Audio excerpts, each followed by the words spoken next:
continue ensuite. La Bible nous dit que Jésus-Christ a remarqué ce démon impur. Et ce démon impur va dire, « Hey, Jésus, je te connais, tu es venu pour nous perdre. » Parce que quand un fils de Dieu rentre quelque part et qu'il est face à un démon, le démon sait qu'il est perdu. D'accord? Ça, tu dois le savoir.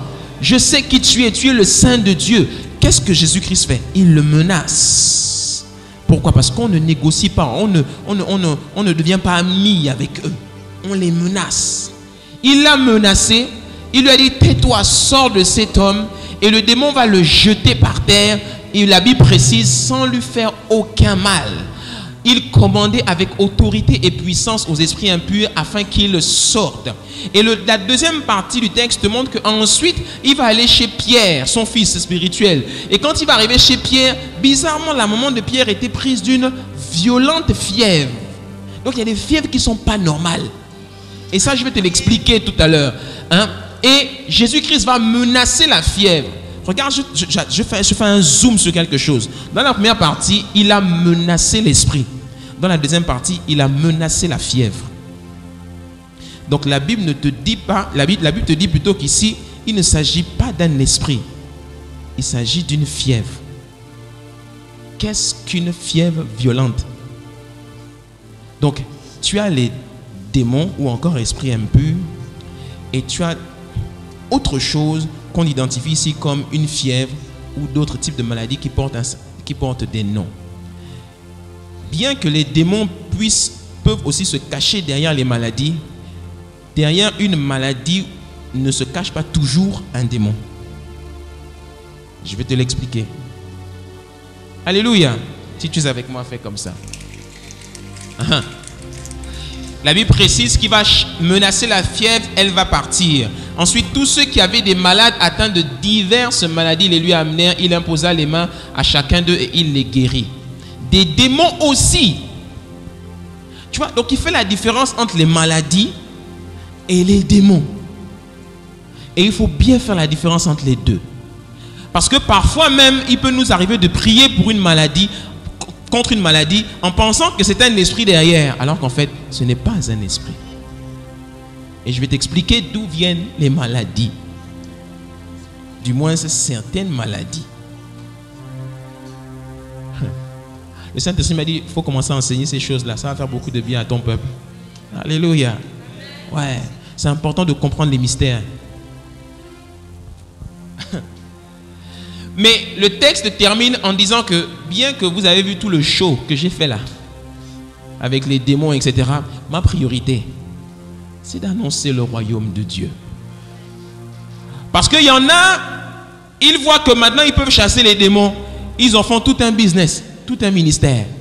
Tu vois maintenant écrit ministère de délivrance, ministère du combat spirituel. C'est pas mauvais. Mais c'est pas ton focus, ça ne doit pas être ton focus.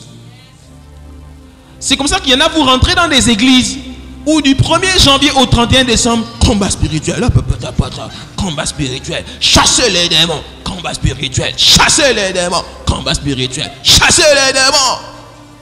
Du 1er janvier au 31 décembre, jamais on ne prend le temps de vous enseigner sur la personne de Jésus, l'intimité avec le Saint-Esprit.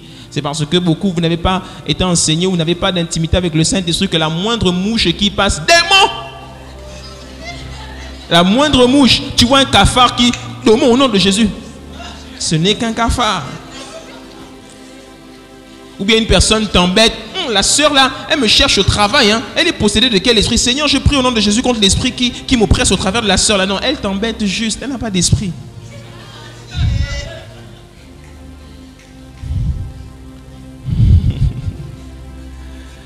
Jésus-Christ, avant de partir, nous envoie en mission. C'est ce que nous appelons communément la grande commission. Et quand Jésus-Christ nous envoie en mission, la Bible nous donne l'exemple parce que tout ce qui s'est passé dans les évangiles préfigurait simplement ce que nous devions faire. La Bible nous parle d'abord des 12 au chapitre Luc au chapitre 9 au verset 1. Jésus rassembla les 12 apôtres et leur donna puissance et autorité pour chasser tous les démons et guérir les malades. Donc le mandat se situe à 3 niveaux. Le premier niveau, c'est chasser les démons. 2, guérir les malades. 3, il les envoya proclamer le royaume de Dieu et guérir les malades. 3, proclamer le royaume de Dieu. Notre mandat est celui-ci. Nous devons annoncer l'évangile au plus grand nombre de personnes, mais en passant, on doit chasser les démons. Dis avec moi, chasser les démons. Et guérir les malades. Hein? Le mandat ne se limite pas seulement à annoncer la bonne nouvelle. Il faut aussi chasser les démons et guérir les malades. Nous, qu'est-ce qu'on fait? Pour la plupart, on proclame le royaume de Dieu, mais on ne veut pas s'occuper de chasser les démons et guérir les malades. Et pour pallier tout ça, qu'est-ce qu'on fait? On fait du social. On amène maintenant des caravanes de médecins, tout ça, et puis les gens viennent, ils sont malades. Qu'est-ce que tu as? J'ai des douleurs au dos ici, là. Alors on va prendre un peu d'aspirine. Tiens, etc. Moi, je dors pas bien la nuit. Alors tiens, tel médicament. Efferalgan, Doliprane, Humex. J'ai un petit rhume ici qui est chronique, qui ne s'arrête pas. Allez, tiens. Oh, j'ai tel problème, etc. Les gens viennent avec les chaises roulantes, ils se mettent là. Qu'est-ce que tu as? Ben, je suis né comme ça et je suis dans ma chaise roulante depuis longtemps. On ne cherche pas à savoir pourquoi tu es né comme ça, d'accord? Donc, on va prier pour toi pour que Dieu te console vraiment, Seigneur, au nom de Jésus, vraiment, soutiens-le dans sa foi, etc. Non, ce n'est pas soutien dans sa foi, c'est lève-toi, marche.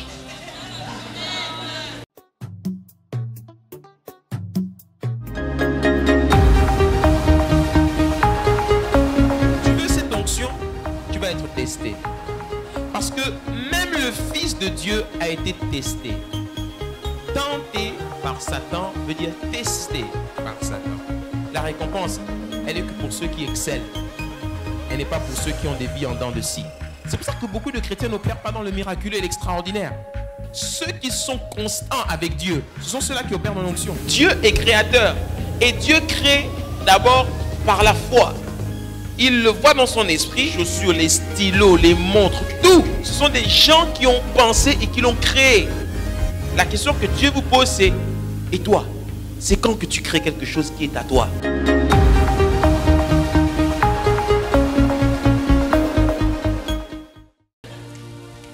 Si tu n'y arrives pas, il n'y a pas de problème, frère. Reviens demain, on va encore. Tu sais, même si vous voulez faire du social, on peut faire des tentes d'un côté pour donner des cachets d'aspirine à ceux qui ont des maux de tête, et puis on met une autre tente pour la délivrance, pour délivrer ceux qui sont possédés des démons. Ça, là, on est vraiment dans l'évangélisation. Mais ce que vous appelez maintenant campagne d'évangélisation, c'est on prêche la bonne nouvelle, et puis à nos heures, en dehors des messages, on fait du social. L'église n'a pas été appelée pour faire du social. Tu sais, hein, je bénis Dieu pour la médecine. Je rends grâce à Dieu pour les docteurs. Ils nous font tous du bien. Et on a besoin des médecins et des docteurs. Mais si la solution pour guérir les malades, c'était les docteurs du monde là, Jésus serait devenu aussi docteur. Jésus a choisi de devenir prédicateur de la bonne nouvelle et expert dans la délivrance, parce que c'est la solution que Dieu a envoyée sur la terre pour chasser les démons et guérir les malades. Jésus n'était pas médecin. Jésus n'était pas spécialiste, pédiatre pour enfants. Jésus n'était pas dans ces choses-là. Jésus n'était pas dans les... Non, non, non. Même s'il faut aller voir le médecin, docteur, je ne sais pas ce que j'ai. Et alors il va te sortir la radio, vous avez une complication neurologique à tel niveau, etc. Il n'y a pas de problème, docteur. Vous avez dit quoi, complication neurologique? Je ne sais pas ce que ça veut dire. Je sais, j'ai juste entendu neurologique, nerf. Donc viens voir avec mes nerfs, non? Ok. Au nom de Jésus, tu t'es rétabli. Tu te rétablis maintenant. Monsieur, vous êtes devenu fou. Non, je ne suis pas fou, je suis très normal. Vous faites votre boulot. Moi, je fais le mien. Alléluia. C'est comme ça que ça fonctionne. Les fils du royaume de Dieu fonctionnent comme ça. Parce que nous, on cherche toujours à identifier s'il n'y a pas un démon derrière, une maladie derrière. Non, il faut toujours chercher à comprendre ce que tu as en face de toi. Beaucoup de maladies, et je vais les expliquer tout à l'heure si j'ai le temps, hein, viennent des démons. Beaucoup. C'est pour cela qu'il y a beaucoup de maladies qu'on n'arrive pas à soigner. Et parce que l'Église ne fait pas son boulot. Le Saint-Esprit m'a dit quelque chose. Il m'a posé une question. Il m'a dit: tu aimerais bien qu'il y ait beaucoup de monde qui vienne vers toi, n'est-ce pas? Parce que tu as le message de la vérité. J'ai dit: oui, Seigneur. Que dois-tu faire? Je dis, ben, je dois prêcher. Je dois annoncer la parole, enseigner. Il dit, crois-tu qu'aujourd'hui les gens viendront juste parce que tu enseignes bien? J'ai dit, je ne crois pas, parce que ça fait quand même un bon bout de temps que j'enseigne et j'en vois toujours pas autant. Il dit, non, je vais te donner la technique que j'ai utilisée pour attirer les foules. C'était quoi ta technique? Je guérissais les gens.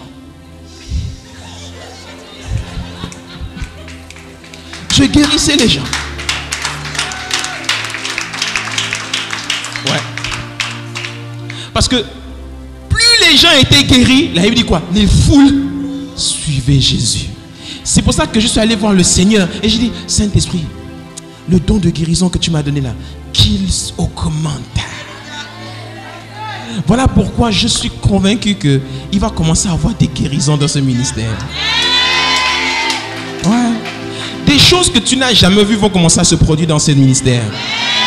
Tu joues avec le Saint-Esprit. Il va faire des choses que vous n'avez jamais vues. Ça, c'est ce que j'ai reçu. Tu n'as jamais vu de tes yeux comme ça des gens se lever de leur chaise roulante. Tu vas commencer à le voir. Parce que c'est la volonté de Dieu. C'est la volonté de Dieu. C'est la volonté de Dieu que tu vas même commencer à avoir des cultes où on ne va même pas prêcher. 2h30 de culte, c'est seulement prier pour les malades, prier pour les malades, prier pour les malades, prier pour les malades, prier pour les malades. Si ça t'ennuie, il n'y a pas de problème, rentre chez toi. Nous, on reste pour prier pour les malades. Oui.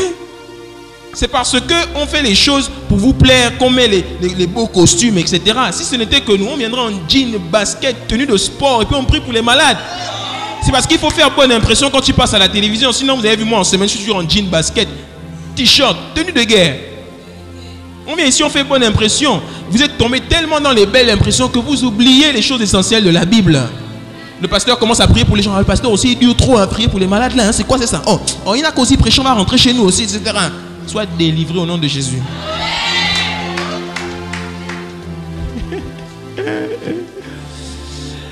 La Bible nous dit dans le livre de Luc chapitre 10, verset 9, dans quelques villes que vous entriez et où l'on vous recevra, manger ce qui vous sera présenté, guérissez les malades qui s'y trouveront et dites-leur, le royaume de Dieu s'est approché de vous.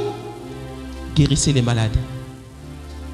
Parce que quand les gens ont des maladies, ce sont des besoins prioritaires pour eux. Tu peux prêcher tout ce que tu veux. Quand quelqu'un est malade, il va dire, frère, arrête de prêcher, guéris-moi seulement. C'est tout ce dont j'ai besoin. Hein? Quand un frère a la dèche, il est fauché. Et il est là devant toi. Ne dis pas on va prier pour que Dieu te donne l'argent. Non, ouvre ton portefeuille, donne-lui l'argent. Alléluia. L'évangile, c'est un message qui est pratico-pratique. Hein? Qu'il y a un problème, on règle son problème sur place. Alléluia. Ouais, ça fonctionne comme ça. Jésus est dans le désert, il voit les gens qui sont là, qui ont faim, ils l'ont suivi pendant des heures et des heures. Il commence pas à prêcher. Il leur dit, parce qu'il les regardait comme des brebis n'ayant pas de berger. Hein? Et Seigneur, envoyons-les parce qu'ils n'ont pas mangé depuis longtemps. Non, donnez-leur vous-même à manger. Qu'avez-vous? 3 pains et 5 poissons. C'est bon, on va commencer avec ça. Multiplication des pains. Dis avec moi, multiplication.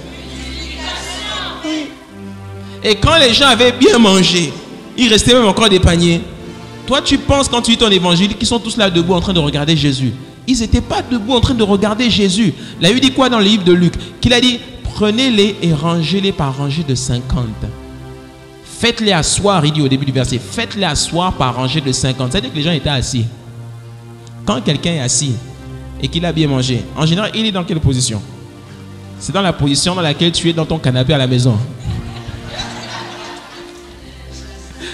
Fraîche. Donc quand Jésus s'est mis maintenant à prêcher, les gars, ils étaient tous maintenant, il y en a même qui dormaient. Il y en a qui dormaient parce que tu penses que 15 000 personnes qui étaient devant lui, tout le monde était éveillé. Il y en a qui dormaient, ils avaient bien mangé, sous le soleil. Il n'y avait pas de tente à leur époque. Amen. La Bible continue. Regarde ce verset. Et là, je te montre quelque chose et après, je reviens sur mon sujet. Jean chapitre 3, verset 36, il est écrit ceci. Celui qui croit au Fils a la vie éternelle. Dis avec moi la vie éternelle. Celui qui ne croit pas au Fils ne verra point la vie éternelle, mais la colère de Dieu demeure sur lui. Verset parole du dit, celui qui place sa confiance dans le Fils possède la vie éternelle. Celui qui refuse d'écouter le Fils et de se fier à lui ne verra jamais la vie, mais la colère de Dieu reste suspendue au-dessus de sa tête. Qu'est-ce que j'essaie de te montrer ici? J'essaie de te montrer que lorsque l'on donne notre cœur à Jésus-Christ et que notre vie désormais lui appartient, on reçoit quelque chose que la Bible appelle la vie éternelle. Du grec zoé aionios. La vie éternelle est ce don ou encore cette grâce-là qui te permet d'avoir puissance et autorité. Comment est-ce que je fais pour prier sur des malades et ils sont guéris? Comment est-ce que je fais pour prier et chasser un démon? Parce que en moi, j'ai ce qu'on appelle la vie éternelle. La vie éternelle n'est pas une vie que nous aurons quand nous serons au ciel. Tu as la vie éternelle, là maintenant. Cette vie éternelle te confère maintenant une autorité sur la terre qui, lorsque tu pries pour quelqu'un et qu'il a un démon et que tu dis comme dit Jésus, tais-toi, sors, il sort. Parce que quand un esprit te regarde, il ne voit pas ta belle chevelure, tes boucles d'oreilles, tes vêtements. Il ne voit pas ça. Il est dans le monde de l'esprit. Il voit le tueur des géants qui est devant lui. C'est ce qu'il voit. Et quand on parle à quelqu'un qui est têtu, il faut mettre le ton. Imagine que ton enfant est en train de faire une bêtise à la maison. Elle vient de casser ton verre.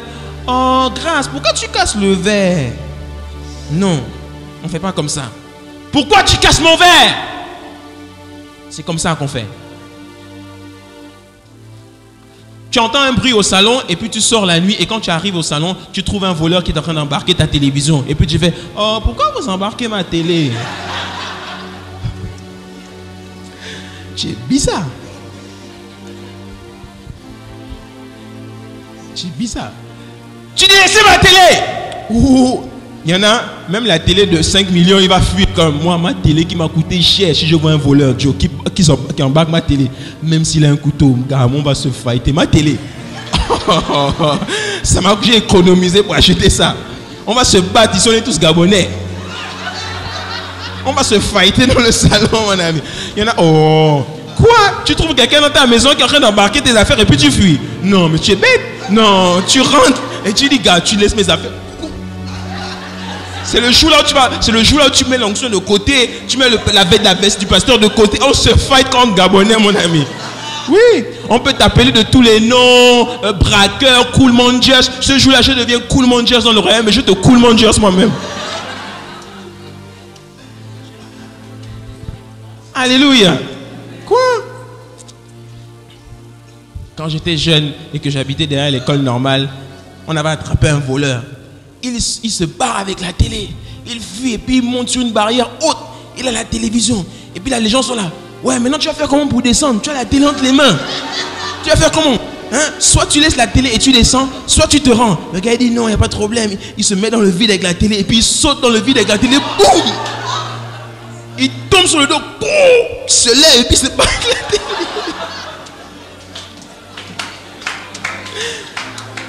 Il voulait vraiment la télé là, quoi. Et les gens sont restés là tellement stupéfaits. Tiens que moi avance, pasteur. Ce sont les histoires du pays. Alléluia. La vie éternelle est ce qui te permet d'avoir autorité et puissance, ok, sur les démons. Et la Bible nous dit encore ceci. Livre de Marc chapitre 16, verset 17. Voici notre mandat. Voici les miracles qui accompagneront ceux qui auront cru. Tu remarques bien, il y a deux points ici. Pourquoi? Parce qu'il dit en mon nom, ils chasseront les démons. Dis que moi je suis appelé à chasser les démons. Ouais. Et si tu remarques bien, dans les versets d'avant, Jésus-Christ a dit, celui qui croit en moi a la vie éternelle, celui qui ne croit pas au Fils ne verra pas. Ici, il dit ne verra jamais. Qu'est-ce que j'essaie de te montrer ici? C'est que la vie éternelle se manifeste. Elle peut se manifester à l'extérieur et être visible à l'œil nu. C'est ce que Jésus-Christ nous montre ici dans Marc 16. Voici les miracles qui accompagneront ceux qui auront cru. 2 points. Manifestation de la vie éternelle. 1. Ils chasseront les démons. Chaque fois qu'un démon se manifeste, quand on est en train de le chasser, c'est la manifestation de la vie éternelle à laquelle il ne peut pas résister. Deuxième manifestation de la vie éternelle, ils parleront de nouvelles langues. Chaque fois que tu parles une langue étrangère sous l'esprit ou bien la langue des anges, tu es en train de manifester à l'extérieur cette vie qui est en toi. Amen. Ensuite, ils saisiront des serpents. Ici, c'est une métaphore. T'amuses pas à aller chercher une vipère et la saisir, elle risque de le piquer. C'est une métaphore que Jésus... Non, parce qu'il y en a, je les connais. Le pasteur a dit que on peut aller saisir les serpents maintenant. Donc, il va aller dans la brousse là-bas. Dès qu'il va voir une vipère, vipère, viens, viens. Elle va te mordre. Non, c'était une image pour dire simplement que ces démons-là, on va les saisir. On va pouvoir les attraper par le cou comme ça. On va pouvoir les chasser, les mater. Le serpent ici est le symbole du diable. Hein? Ils saisiront les serpents. Manifestation de la vie éternelle. S'ils boivent quelques breuvages mortels, ils ne leur feront point de mal. Il est en train de dire ici que quand quelqu'un a la vie éternelle, il a en lui une vie supérieure qui fait que son corps est supérieur à tout poison qui peut entrer en lui. Oui. Toi, tu te dis que c'est parce que tu es bien portant. Non. C'est pas parce que tu es bien portant. Il y a des poisons parfois qui entrent dans ton corps et qui peuvent te rendre sérieusement malade, voire te tuer. Mais cette vie éternelle-là, elle te garde. Ouais. Mais Jésus-Christ touche l'extrême quand il utilise breuvage mortel. Parce qu'il y a des choses qu'on peut boire et qui peuvent nous tuer. Mais la vie éternelle en nous garde. Manifestation de la vie éternelle, ils imposeront les mains aux malades et les malades seront guéris. Ils imposeront les mains aux malades. Pourquoi? Parce que enseignement sur Christ, celui qui guérit, lorsque tu imposes les mains à un malade, il y a une communication qui se fait entre ton corps et son corps. Alléluia. C'est pour ça que la Bible nous dit le même passage de la maman de Simon qui était malade. Dans le livre de Marc et de Matthieu, on dit quoi? Il lui prit la main. Quand il lui prit la main et elle se leva, quand il prend la main, il y a une communication qui se fait.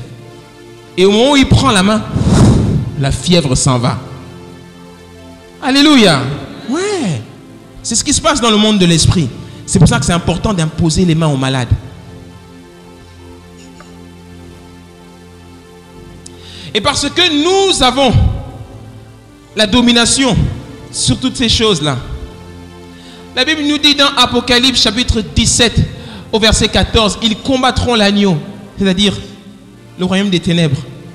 Et l'agneau les vaincra parce qu'il est le Seigneur des seigneurs et le roi des rois. Et les appelés, toi et moi, les élus et les fidèles qui sont avec lui, les vaincront aussi. Donc chaque fois que tu es confronté à un démon, chaque fois que tu es confronté à ces choses-là, tu as la victoire sur ça. Tu as la victoire sur ça. Et tu dois prendre l'habitude de prier contre ça. La maison du bâtisseur, soyez des gens qui ont l'automatisme de prier chaque fois qu'ils sont face à une maladie ou un démon. Priez et chassez les démons. Si c'est un démon qui résiste, tu pars, tu augmentes la foi et tu reviens. Et tu pries à nouveau. Et quand ton onction deviendra grande, tu n'auras plus besoin de faire des efforts. Tu diras juste pars, elle part. Dis-moi, chasser les démons. Chasser les démons. Qui sont les démons? La Bible nous parle des démons ou encore nous les présente sous différents noms. Je fais un petit zoom sur eux. La Bible nous les présente sous différentes formes, avec des noms différents.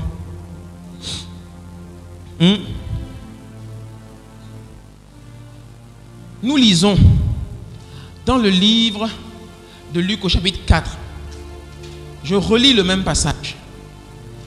Il se trouva dans la synagogue un homme qui avait un esprit de démon impur et qui s'écria d'une voix forte: Ah, qu'y a-t-il entre nous et toi, Jésus de Nazareth? Tu es venu pour nous perdre. Je sais que tu es le Saint de Dieu. Jésus le menaça. Plus loin, il sortit de lui sans lui faire aucun mal. Lorsque les démons viennent oppresser quelqu'un ou décident de faire du mal à quelqu'un, ils peuvent lui faire du mal de différentes manières. Quand tu lis la Bible, on utilise les termes démon impur, esprit muet, mauvais esprit malin, esprit muet et sourd. Tu trouves toutes sortes de noms pour pouvoir te que le Saint-Esprit donne pour te décrire qui sont ces esprits-là et comment est-ce qu'ils travaillent. Et ces esprits, quand ils font du mal à une personne, la Bible utilise différents mots. Il y a le mot affliction d'abord. Un démon ou encore un esprit impur est un esprit qui peut affliger un corps. Qu'est-ce qu'une affliction? Tout à l'heure, nous avons prié pour des afflictions. Si quelqu'un a une douleur qui l'oppresse sérieusement et qu'il n'y a aucun médicament pour guérir ça et qu'il est obligé de vivre avec cette douleur, c'est une affliction. Affliction vient de affliger, c'est-à-dire quelqu'un qui est en train de lui affliger quelque chose. Et les démons sont souvent cachés derrière les afflictions. C'est pour ça que Jésus-Christ priait aussi pour chasser, pour guérir les douleurs. Parce que derrière beaucoup de douleurs se cachaient beaucoup d'esprits.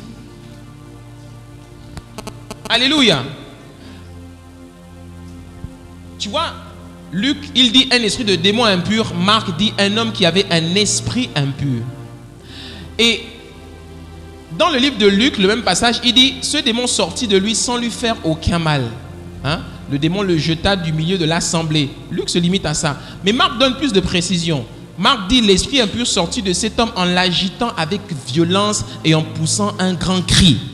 Quand un démon sort, souvent, il peut pousser de grands cris.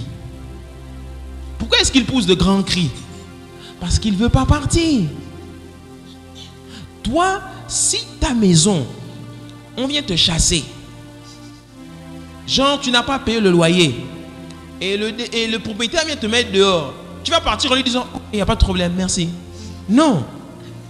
Tu cries. Oh papa! Oh vraiment! Oui, tu cries de douleur et de tristesse. Quand un démon sort, il crie de douleur et de tristesse parce qu'il n'y a rien de pire pour un démon que de errer dans les zones vides. C'est-à-dire là où il n'a pas sa maison, il n'a pas de maison. Un démon aussi veut une maison. C'est pour ça que quand Jésus-Christ rentre à Gadara et qu'il voit cet homme-là qui était possédé d'un esprit impur, l'esprit impur commence à négocier avec lui. La Bible dit quoi? Parce que Jésus-Christ le menaçait et le chassait. Et il commence à négocier. Quand quelqu'un est en position de faiblesse, qu'est-ce qu'il fait? Il négocie. Donc il a commencé à dire, écoute, si je dois sortir, laisse-moi au moins aller dans les ports qui sont là-bas. La Bible dit quoi? Que Jésus-Christ le leur permit. Ce que la Bible ne te dit pas, c'est que pendant que Jésus-Christ est en train de chasser le démon, livre de Luc, il dit, il s'appelait Légion. Parce qu'à un moment, les gars résistaient et Jésus-Christ dit, comment est-ce que vous appelez? Ils disent, nous nous appelons Légion. Ils vont commencer à négocier avec Jésus. Pendant que la négociation est en cours, les pourceaux sont juste à côté. Ils sont en train d'assister à la scène.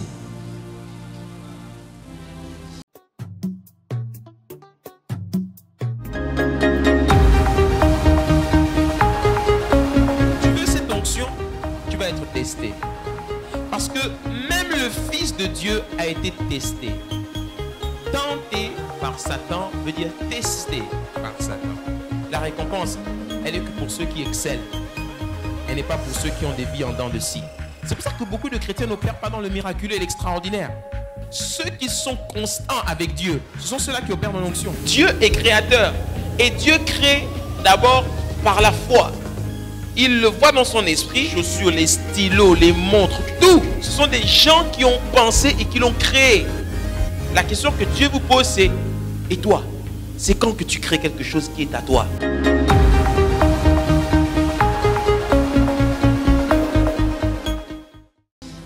Et là, ils disent, laisse-nous aller dans les ports. Jésus, eux, ils pensent que Jésus-Christ va dire non. Jésus dit, oui, allez-y. Ils ont dit, tu vois. Donc nous, tu acceptes qu'ils viennent nous posséder. Ce que toi, tu ne vois pas, c'est que juste après le verset d'après, là, il dit quoi? Dès que les démons entrèrent dans les ports, ils allèrent tous se jeter par-dessus la falaise et ils périrent tous. Et toi, tu t'arrêtes là. Tu te dis, oh, ok, les porcs sont, le troupeau est mort. Non, les troupeaux, quand ils ont vu les démons venir chez eux, ils ont préféré se suicider. Oh, peut-être tu blagues avec la Bible.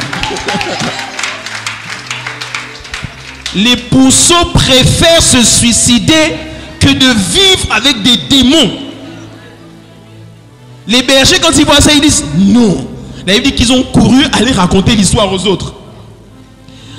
Si un puceau, un mouton préfère se suicider parce que lui, il n'a pas la capacité de chasser le démon, toi, tu acceptes de vivre et de cohabiter avec un démon. Même le puceau te dit tu es fou, papa.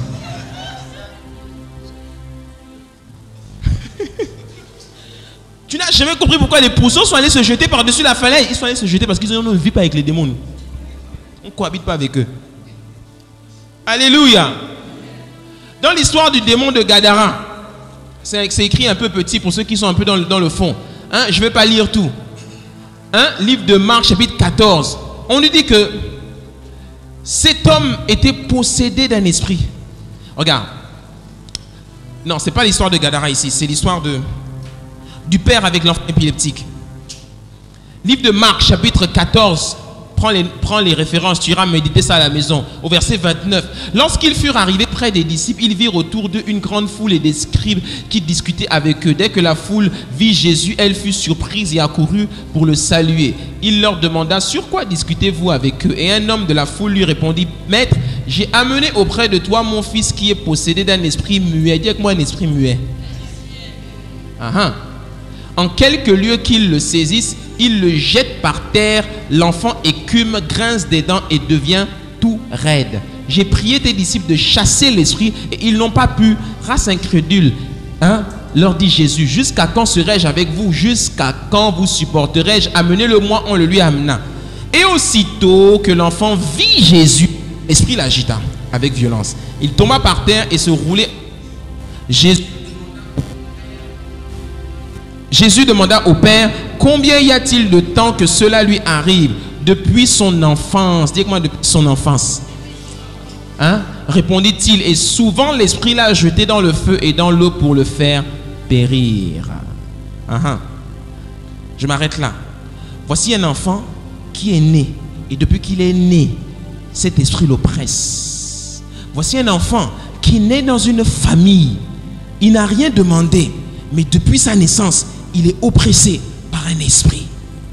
Comment cet esprit arrive à oppresser cet enfant innocent? Jésus-Christ nous le dit plus tard. Jésus-Christ nous dit que, après que le Père va lui dire, viens au secours de mon incrédulité, Jésus-Christ dit, tout est possible à celui qui croit, au verset 23. Aussitôt le père de l'enfant s'écria, je crois, viens au secours de mon incrédulité. Et Jésus, voyant accourir la foule, menaça l'esprit impur et lui dit, esprit muet et sourd. Tu vois là, il identifie l'esprit. Esprit muet et sourd, je te l'ordonne, sors de cet enfant et n'y rentre plus. Et il sortit en poussant des cris et en l'agitant avec une grande violence. Jésus-Christ va dire une phrase ici. Il va dire, n'y rentre plus. Ça veut dire que cet esprit avait un accès. Cet esprit avait une porte par laquelle il entrait pour aller oppresser l'enfant. Et beaucoup naissent dans des familles où il y a des portes ouvertes, où les esprits peuvent rentrer et oppresser les membres de la famille. Cet enfant était innocent, mais le père n'était très certainement pas innocent.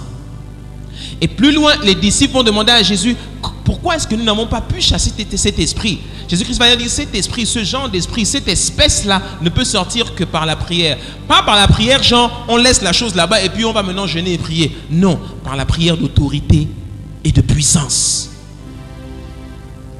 Les gars n'ont pas pu chasser l'esprit parce qu'il y avait une porte ouverte aussi dans la vie du monsieur.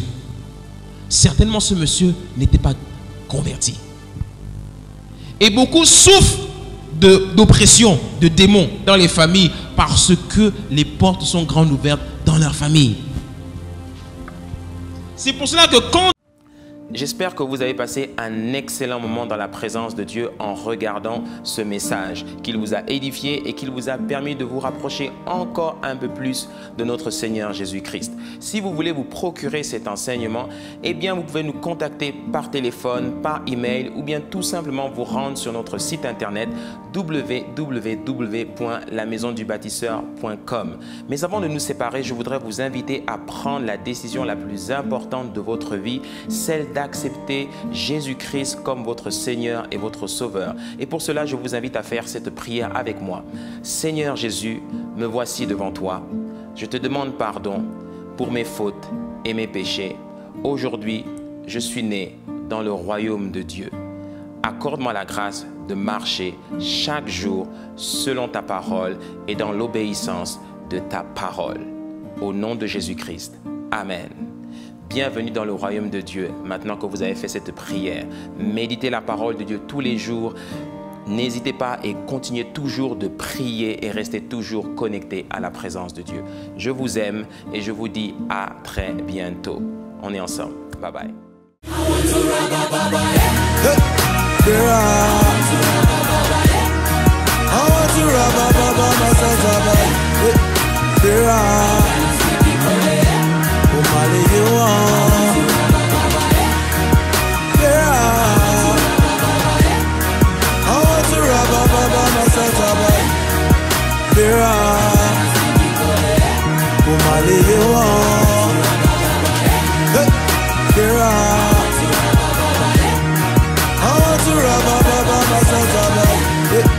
There are